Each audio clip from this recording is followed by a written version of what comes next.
Meu nome é Eliseu, e esta é a minha história. Tudo começou quando Elias, um grande profeta de Deus, se aproximou de mim enquanto eu trabalhava nos campos de Arava. Eu era filho de Safate, residindo em Abel-Meolá. Aquele dia estava destinado a mudar o curso da minha vida. Elias passou por mim e lançou seu manto sobre mim, um gesto que reconheci como um chamado divino. Sem hesitação, abandonei os bois e segui Elias.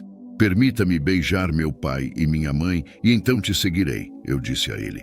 E ele respondeu: Vá, pois o que te fiz eu? Então voltei, sacrifiquei os bois e cozinhei sua carne com a madeira dos arados. Distribuí-a entre o povo. Depois, levantei-me e segui Elias. Os anos passados ao lado dele foram anos de aprendizado e preparação. Testemunhei muitos milagres e ganhei profundos insights sobre a fidelidade de Deus. Elias era um homem fervoroso e corajoso, sua fé era inabalável, e eu aspirava a possuir tal força e fé. Um momento memorável ocorreu quando Elias desafiou os profetas de Baal no Monte Carmelo. Ele zombou da incapacidade deles de invocar fogo do céu. Então, com uma simples oração, ele convocou o fogo do Senhor, que consumiu a oferta, a madeira, as pedras e o pó, até mesmo lambendo a água ao redor do altar. Naquele dia, o poder de Deus se manifestou inegavelmente, e o povo de Israel reconheceu que o Senhor é Deus. Após o triunfo no Monte Carmelo, vivi muitos outros eventos ao lado de Elias. Cada momento com ele era uma lição sobre a natureza de Deus e seu poder. No entanto, entre todos os dias passados com Elias, o mais extraordinário foi o dia de sua partida. Elias sabia que seu tempo havia chegado. Ele me pediu para ficar em Betel, mas eu senti a gravidade do momento e insisti. Assim como vive o Senhor e vive a tua alma, não te deixarei. Então fomos juntos a Betel.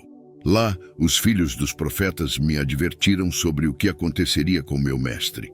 Eu já estava ciente e pedi que permanecessem em silêncio. Elias novamente me instou a ficar enquanto ele viajava para Jericó, mas eu reiterei minha determinação. Assim como vive o Senhor e vive a tua alma, não te deixarei. Juntos, seguimos para Jericó.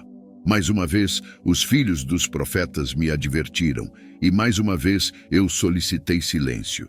Finalmente chegamos ao Jordão. Elias pegou seu manto, golpeou a água, e as águas se abriram. Caminhamos em terra seca. Enquanto caminhávamos, Elias me perguntou: Peça o que devo fazer por você antes de ser levado de você. Pedi uma porção dobrada de seu espírito, um pedido desafiador, mas ele respondeu: Pediste uma coisa difícil. Contudo, se me vires quando eu for tomado de ti, isso te será concedido, senão, não será assim. Enquanto ainda estávamos conversando, um carro de fogo, com cavalos de fogo, apareceu de repente, nos separando. Elias ascendeu ao céu, rodeado por um redemoinho. Eu testemunhei e gritei: meu pai, o carro de Israel e seus cavaleiros. Depois disso, nunca mais o vi. Em resposta a esses acontecimentos, peguei minhas próprias vestes e as rasguei em duas partes, mergulhado em profunda contemplação sobre esses eventos extraordinários. Refleti sobre o caminho que estava diante de mim. A profundidade da responsabilidade que eu carregava se tornou aparente. Era um fardo, mas também um imenso privilégio. O manto de Elias agora repousava sobre meus ombros, transcendendo mero simbolismo. Ele servia como um lembrete perpétuo do chamado para servir a Deus e seu povo de todo o coração. Refletindo sobre as palavras de Elias e as maravilhas que ele realizou, cada uma não apenas como uma exibição de poder, mas como uma lição sobre a natureza e o caráter de Deus, encontrei-me encarregado de continuar essa jornada. Eu também deveria me tornar um canal pelo qual o amor, a justiça e o poder de Deus pudessem fluir. Reconhecer que eu não estava sozinho nesta jornada trouxe conforto. O Deus que havia apoiado Elias também estaria comigo. O mesmo Deus que respondeu a Elias no Monte Carmelo abriu as águas do Jordão e realizou inúmeras façanhas extraordinárias estaria ao meu lado. Coloquei minha confiança na certeza de que em cada desafio que enfrentasse, sua sabedoria e força me guiariam. Simultaneamente, reconheci minha própria humanidade. Como qualquer outro, abrigo dúvidas e medos. A verdadeira força, no entanto, reside em reconhecer nossa dependência de Deus. A fé não significa a ausência de dúvidas, mas a coragem de seguir em frente, confiando que Deus caminhará comigo, guiando cada passo, assim como fez com Elias. Enquanto viajava pelas terras de Israel, carregando o legado de Elias e refletindo sobre a missão confiada a mim por Deus, essas verdades eram uma meditação constante. Cada dia apresentava uma nova oportunidade de aprendizado, crescimento e serviço. Em cada ato de serviço, testemunhei a mão de Deus, não apenas em minha vida, mas também na vida de todo o povo de Israel. A jornada não seria fácil, mas seria cheia de propósito e significado, guiada pela mão de Deus, que chama, capacita e utiliza seus servos para a glória e o bem-estar de seu povo. Erguendo o manto caído de Elias, virei-me e fiquei à beira do Jordão. Com o manto de Elias golpeei a água e exclamei: "Onde está o Senhor, o Deus de Elias?" As águas se abriram, criando um caminho em ambos os lados, e eu atravessei. Os filhos dos profetas em Jericó testemunharam esse espetáculo e declararam: "O espírito de Elias repousa sobre Eliseu." Aproximando-se de mim, curvaram-se em reverência. Agora, como portador do manto de Elias, eu estava à beira de um novo capítulo em minha vida. Meu ato inaugural como profeta ocorreu quando os homens de Jericó se aproximaram de mim, lamentando a água contaminada da cidade e a esterilidade da terra. Em resposta, ordenei: "Tragam-me uma tigela nova e encham-na de sal." Eles cumpriram, trazendo uma tigela nova e enchendo-a de sal. Então dirigi-me à fonte de água, polvilhei sal nela e declarei: "Assim diz o Senhor, eu curei estas águas. De agora em diante não haverá mais morte nem esterilidade." E as águas foram curadas até hoje, de acordo com a palavra que eu havia falado. No caminho de Jericó para Betel, alguns jovens zombaram de mim, gritando: "Sobe, calvo! Sobe, calvo!" Virei-me para eles e os amaldiçoei em nome do Senhor. Eis que 2 ursos saíram do bosque e despedaçaram 42 desses jovens. Era uma época em que o respeito pela palavra de Deus e por seus servos era primordial, e a blasfêmia não era tolerada. Após o incidente com os jovens em Betel, eu, Eliseu, caminhei sozinho, ponderando profundamente sobre o que havia acabado de acontecer. A ridicularização dos jovens não apenas me feriu pessoalmente, mas também questionou a autoridade que Deus havia me concedido. A resposta divina à minha maldição foi rápida e severa, um doloroso lembrete do poder de Deus e da seriedade com que Ele espera respeito por seus servos.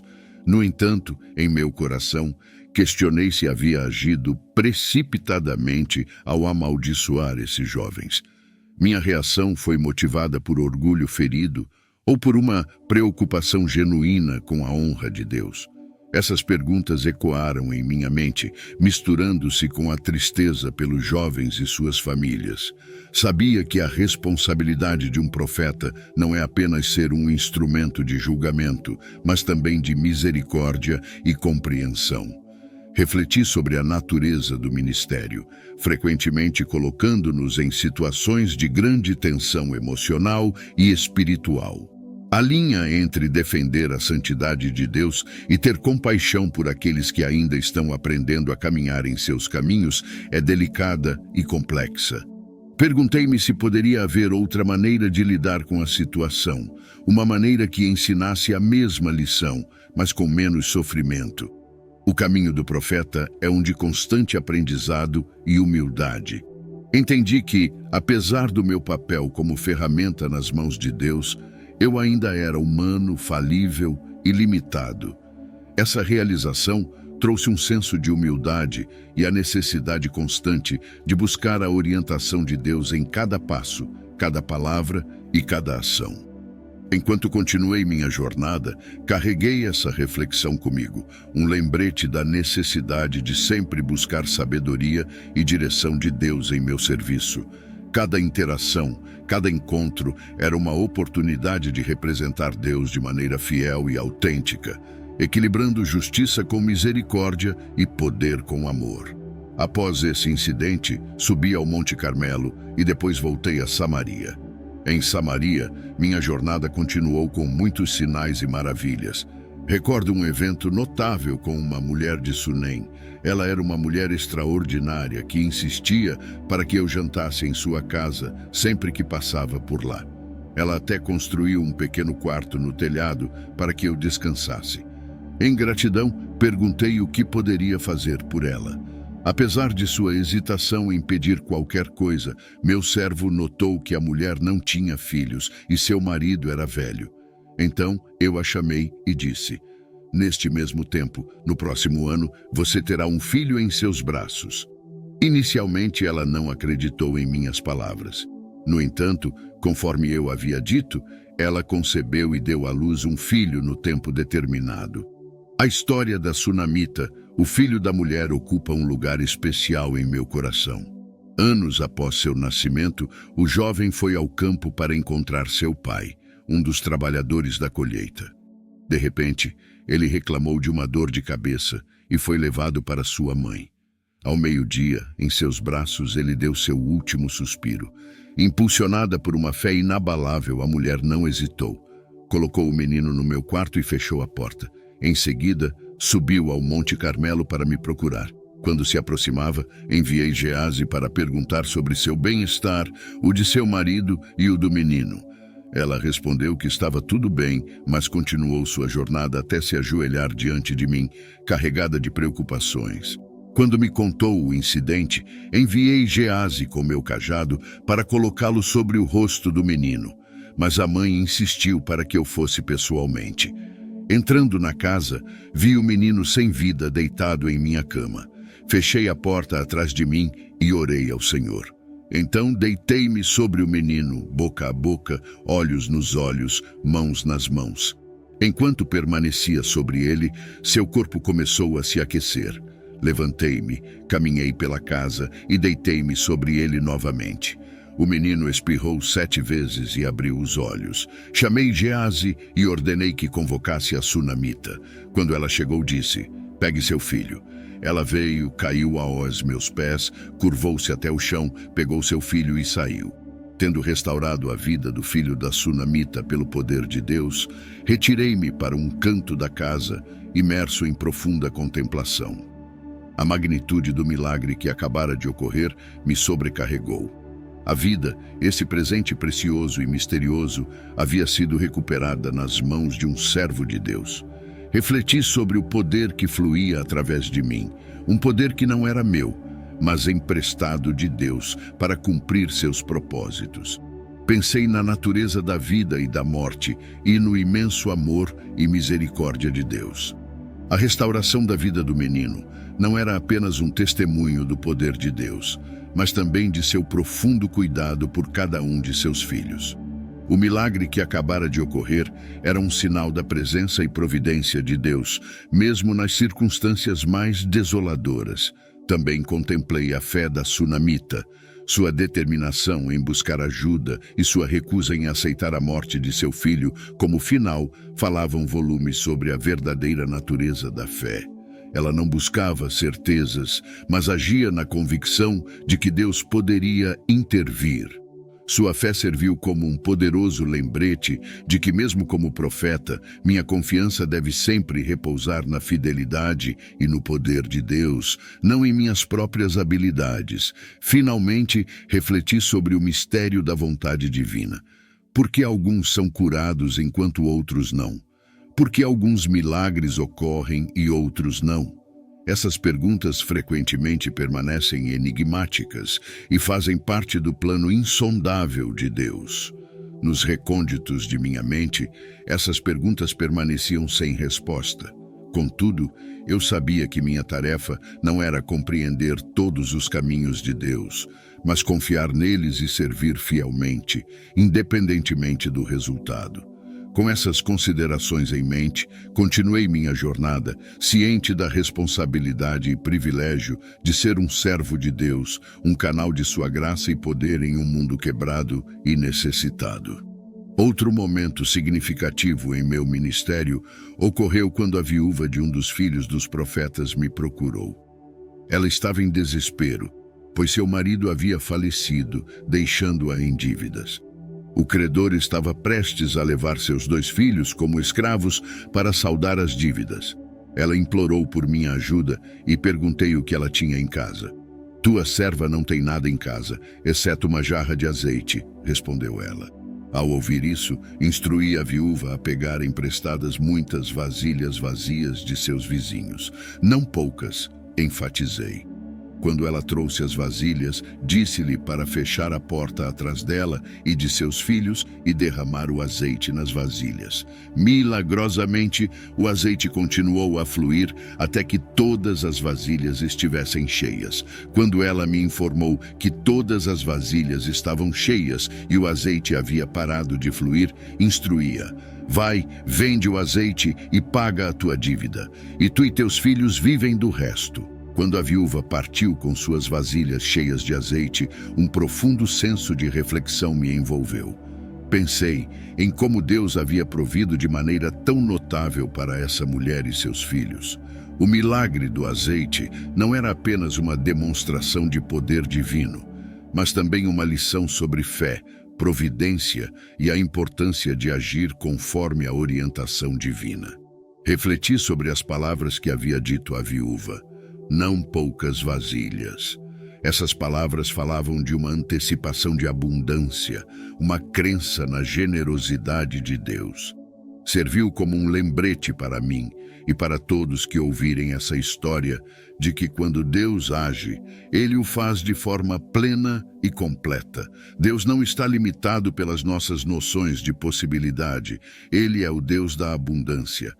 O ato de fechar a porta enquanto o milagre acontecia também suscitou contemplações. Era um gesto simbólico, indicando que certas obras de Deus devem ser experimentadas na intimidade, longe dos olhares céticos e da incredulidade.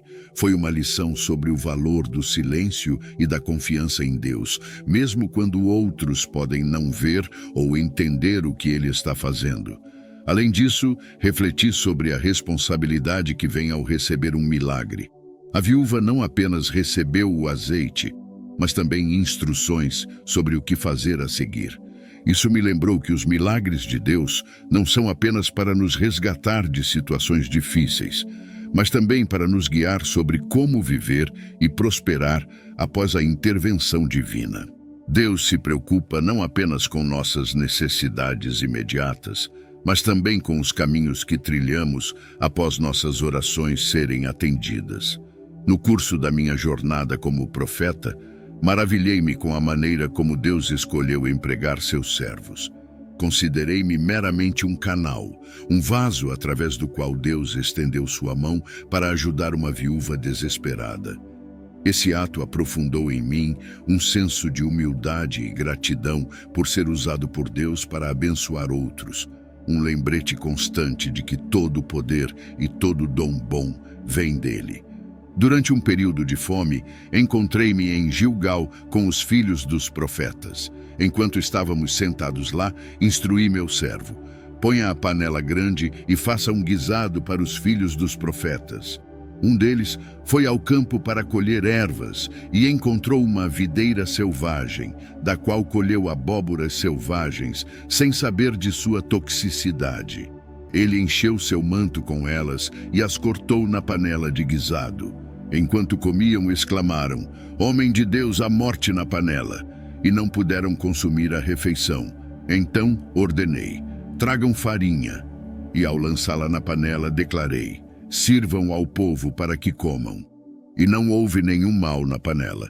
Posteriormente, em outra ocasião, um homem trouxe os primeiros frutos da colheita para os filhos dos profetas: 20 pães de cevada e espigas frescas. Parecia insuficiente para 100 homens, mas declarei: "Dê ao povo para comer, pois assim diz o Senhor: eles comerão e terão de sobra." E assim aconteceu. Eles comeram e houve uma abundância, conforme a palavra do Senhor. Minha jornada como profeta levou-me a interagir com reis e comandantes. Um desses encontros foi com Naamã, o comandante do exército do rei da Síria. Ele era um grande homem aos olhos de seu senhor e muito estimado, pois através dele o Senhor havia dado livramento aos sírios, mas ele estava aflito com lepra. Uma menina israelita que servia a esposa de Naamã disse à sua senhora: se o meu senhor estivesse com o profeta que está em Samaria, ele o curaria de sua lepra. Agindo conforme a recomendação de seu senhor, Naamã veio até mim trazendo valiosos presentes. No entanto, eu nem mesmo saí para encontrá-lo. Em vez disso, enviei um mensageiro para instruí-lo. Vá e lave-se no Jordão 7 vezes, e sua carne será restaurada e você ficará limpo. Inicialmente, irritado pelo que ele percebia como falta de respeito e pela ordem de se banhar em um rio israelita, Naamã recusou. No entanto, seus servos o persuadiram a seguir minha instrução. Ele mergulhou 7 vezes no Jordão, assim como o homem de Deus havia falado, e sua pele foi restaurada, tornando-se tão limpa quanto a de uma criança. Após esse evento milagroso, Naamã retornou a mim com sua comitiva, declarando: agora sei que não há Deus em toda a terra, exceto em Israel. Aceite um presente do seu servo. No entanto, respondi: assim como vive o Senhor, em cuja presença estou, não aceitarei nada. Apesar de sua insistência, recusei. Então, Naamã pediu terra, tanto quanto 2 mulas poderiam carregar, pois jurou não oferecer sacrifícios ou holocaustos a outros deuses, exceto ao Senhor. Após a partida de Naamã, ocorreu um incidente envolvendo meu servo Geazi. Cobiçando os presentes que Naamã havia trazido, ele o perseguiu. Quando Naamã o viu, desceu de seu carro inquirindo: está tudo bem? Geazi mentiu, alegando que eu o havia enviado para pedir um talento de prata e 2 mudas de roupas para 2 jovens dos filhos dos profetas. Naamã prontamente lhe deu mais do que havia pedido. Ao retornar e se apresentar diante de mim, perguntei sobre seu paradeiro. Novamente ele mentiu, afirmando que não havia ido a lugar algum. Vendo através da falsidade, disse: o Espírito de Deus não estava com você quando Naamã desceu do carro e veio ao seu encontro? A lepra de Naamã se apegará a você e a seus descendentes para sempre. No rescaldo da partida de Geazi, minha mente lutava com pensamentos sobre suas ações desonestas e a gravidade da punição que eu havia imposto a ele. Minha posição como profeta de Deus me concedia grande autoridade e poder, entrelaçados com uma enorme responsabilidade. O episódio com Geazi serviu como um lembrete pungente das consequências da corrupção e ganância, sublinhando a importância primordial da integridade ao servir a Deus. Contemplando a dinâmica entre um líder e seus discípulos, questionei as ações de Geazi. Ele esteve ao meu lado durante eventos cruciais, testemunhando inúmeros milagres, mas sucumbiu à tentação do ganho material. Isso me levou a questionar se, em meus ensinamentos ou exemplo como líder espiritual, eu havia falhado em algum aspecto. A conduta de Geazi refletia em meu próprio ministério. Essas reflexões me levaram a contemplar não apenas o ato de ensinar, mas também a necessidade imperativa de viver os princípios que pregamos. A mentira de Geazi e sua subsequente retribuição serviram como um lembrete severo de que Deus observa e julga todas as nossas ações. Como profeta, minha consciência aguda da justiça divina me informava que falsidades, especialmente em questões de serviço divino, não poderiam ser toleradas. No entanto, a severidade da punição me obrigou a refletir sobre o equilíbrio entre a justiça e a misericórdia de Deus. Questionei se havia espaço para arrependimento e restauração para Geazi. Além disso, a situação com Geazi me forçou a considerar os perigos do materialismo e como ele pode desviar até mesmo aqueles próximos da verdade. A tentação da riqueza e do conforto material permanece uma tentação persistente, capaz de distrair até mesmo aqueles que caminham com Deus. Essas contemplações reforçaram a importância de ensinar e exemplificar um estilo de vida caracterizado por simplicidade, contentamento e foco em questões espirituais. Por fim, percebi que cada ação traz consequências, não apenas para nós mesmos, mas também para aqueles ao nosso redor. A punição de Geazi não impactaria apenas a ele, mas também a seus descendentes, sublinhando a influência duradoura de nossas decisões e a responsabilidade de viver com justiça e integridade. Com essas reflexões, continuei minha jornada, ciente dos desafios do ministério e da necessidade constante de buscar sabedoria e orientação de Deus, tanto para mim quanto para aqueles sob minha liderança. Mais uma vez, os filhos dos profetas se aproximaram, afirmando que nosso local de moradia havia se tornado muito apertado.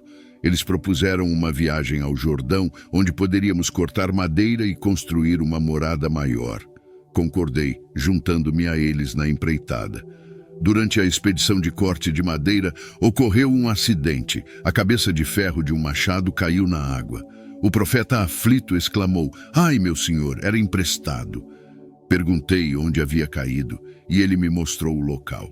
Sem hesitar, cortei um pedaço de madeira, joguei na água e milagrosamente a cabeça de ferro flutuou. Instruindo-o a recuperá-la, ele estendeu a mão e o objeto aparentemente perdido foi restaurado à sua posse. Após esse incidente com a cabeça de machado flutuante no Rio Jordão, retirei-me para um momento de introspecção e reflexão. Embora esse milagre possa ter parecido menor em comparação com outros realizados por Deus através de mim, ele encapsulava lições profundas e significativas. A simplicidade do milagre, a restauração de um objeto emprestado, me levou a contemplar a atenção e o cuidado de Deus, mesmo nos mínimos detalhes da vida. Refleti sobre a importância do cotidiano e como Deus se preocupa com nossas preocupações diárias. O jovem profeta havia se preocupado com algo que muitos considerariam insignificante, um machado emprestado. No entanto, cada preocupação nossa é digna da atenção de Deus. Isso serviu como um lembrete de que, como servo de Deus, devo cultivar a mesma sensibilidade e compaixão para as pequenas necessidades daqueles ao meu redor. Profundamente contemplativo sobre a natureza dos milagres, pensei que eles não precisam sempre ser grandiosos ou espetaculares. Deus opera tanto no vasto quanto no minúsculo. Cada milagre, seja significativo ou trivial, é uma demonstração de seu poder e cuidado. Poder e amor, essas reflexões me levaram à humildade no serviço, reconhecendo que cada ato de Deus, por mais insignificante que possa parecer, faz parte de seu plano soberano e merece nossa gratidão e admiração. Além disso, meditei sobre os temas de responsabilidade e integridade. O jovem profeta estava angustiado por perder algo que não lhe pertencia, indicando um senso de responsabilidade e honestidade. Isso me levou a refletir sobre a importância de ensinar e exemplificar essas virtudes como líder espiritual. Sentia o dever de fomentar a integridade e o caráter entre os filhos dos profetas. Em outra ocasião, durante uma fome, um homem trouxe pães de cevada e espigas frescas como primeiros frutos. Era pouco para tantas pessoas, mas declarei: "Dê ao povo para comer, pois assim diz o Senhor, eles comerão e ainda sobrará." E assim aconteceu. Eles comeram e ainda sobrou, conforme a palavra do Senhor havia prometido. Continuando minha jornada, tornei-me cada vez mais consciente da presença constante de Deus em todos os aspectos da vida. Comprometi-me ainda mais a confiar nele em todas as circunstâncias, sabendo que ele cuida de cada detalhe. Houve um tempo em que o rei da Síria fez guerra contra Israel. Ele elaborou planos secretos, mas como profeta, revelei repetidamente ao rei de Israel o que estava acontecendo. Cada vez que o rei da Síria planejava uma emboscada, eu enviava uma mensagem ao rei de Israel para avisá-lo. Isso enfureceu o rei da Síria, que suspeitou de traição entre seus próprios homens. Um servo o tranquilizou, dizendo: "Não é nenhum de nós, meu senhor rei, mas Eliseu, o profeta em Israel, que conta ao rei de Israel as palavras que você diz em seu quarto." Em resposta, o rei da Síria enviou cavalos, carros e um grande exército à noite para cercar a cidade onde eu estava. Quando meu servo viu o exército pela manhã, entrou em pânico e perguntou: "O que faremos?"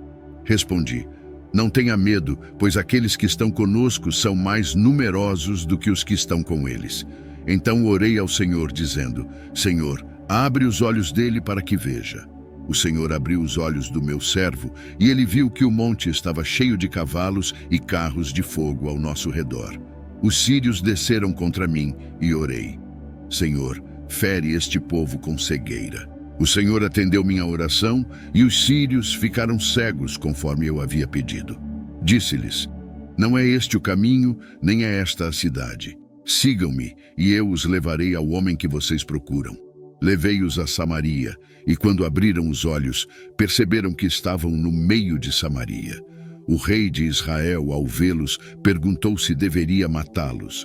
Respondi: "Não os mate, dê-lhes comida e bebida e deixe-os ir para seu mestre."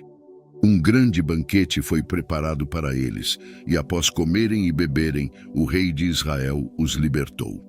Os sírios não ousaram mais invadir a terra de Israel depois desse incidente. Os sírios cercaram Samaria, e a fome na cidade se tornou tão severa que uma medida de farinha de trigo era vendida por 80 siclos e um quarto de cabo de esterco de pombas por 5 siclos.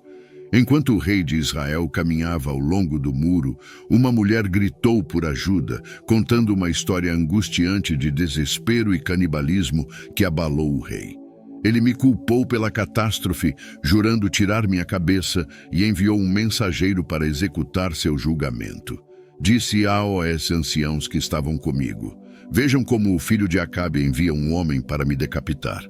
Antes que o mensageiro chegasse, disse aos anciãos: "Fechem a porta, segurem-no firme, não ouvem o som dos pés de seu mestre atrás dele." Enquanto ainda falava com eles, o mensageiro chegou, e eu disse: "Ouçam a palavra do Senhor. Amanhã, por esta hora, uma medida da melhor farinha será vendida por 1 siclo e 2 medidas de cevada por 1 siclo em Samaria." O oficial em cujo braço o rei se apoiava respondeu: "Mesmo que o Senhor abrisse janelas no céu, isso poderia acontecer?" Declarei: "Você verá com seus próprios olhos, mas não comerá disso." Assim aconteceu. 4 leprosos estavam à entrada da cidade, ponderando entre si: "Por que devemos ficar aqui até morrer? Se entrarmos na cidade, a fome está lá e morreremos. Se ficarmos aqui, também morreremos. Vamos ao acampamento dos sírios. Se nos pouparem, viveremos. Se nos matarem, apenas morreremos." Foram ao acampamento sírio e o encontraram deserto. O Senhor havia feito o exército sírio ouvir o ruído de carros, cavalos e um grande exército, e eles fugiram, deixando seu acampamento para trás. Os leprosos comeram, beberam, tomaram prata, ouro e roupas e esconderam. Depois disseram entre si: "Não estamos fazendo certo. Este é um dia de boas notícias e estamos em silêncio. Se esperarmos até o amanhecer, seremos punidos.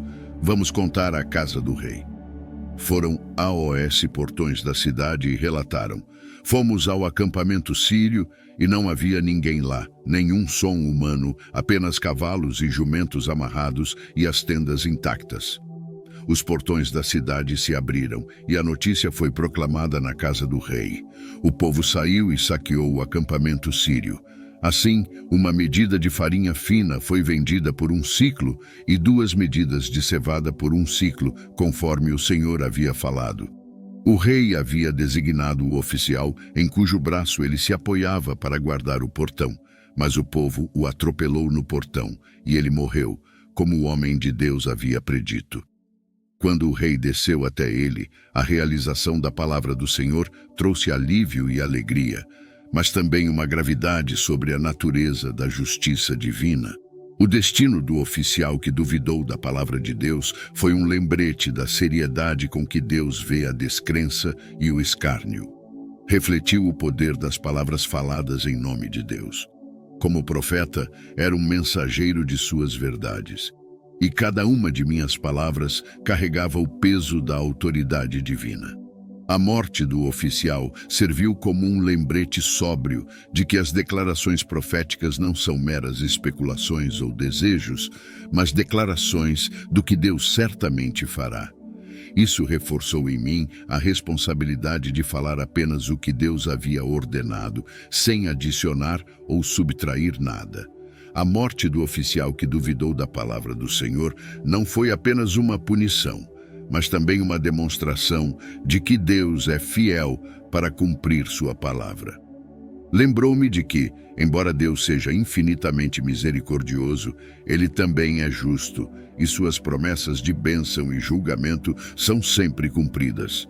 Com esses pensamentos em mente, continuei a servir como mensageiro de Deus, consciente do poder de suas palavras e da responsabilidade de falar e agir de acordo com sua vontade em todas as circunstâncias. A história de Eliseu, conforme relatada nas Escrituras, conclui com um milagre que ocorreu após sua morte, quando um homem revivido tocou seus ossos. Este evento simboliza o impacto duradouro e a influência espiritual de Eliseu, mesmo após sua partida deste mundo. Não há relatos detalhados de sua vida além desse ponto nas Escrituras. Eliseu serviu como um poderoso instrumento de Deus, realizando muitos milagres, aconselhando reis e influenciando profundamente a nação de Israel. Sua vida é um exemplo de fé dedicada a Deus e a seus propósitos divinos. Meu nome é Eliseu, e esta é a minha história.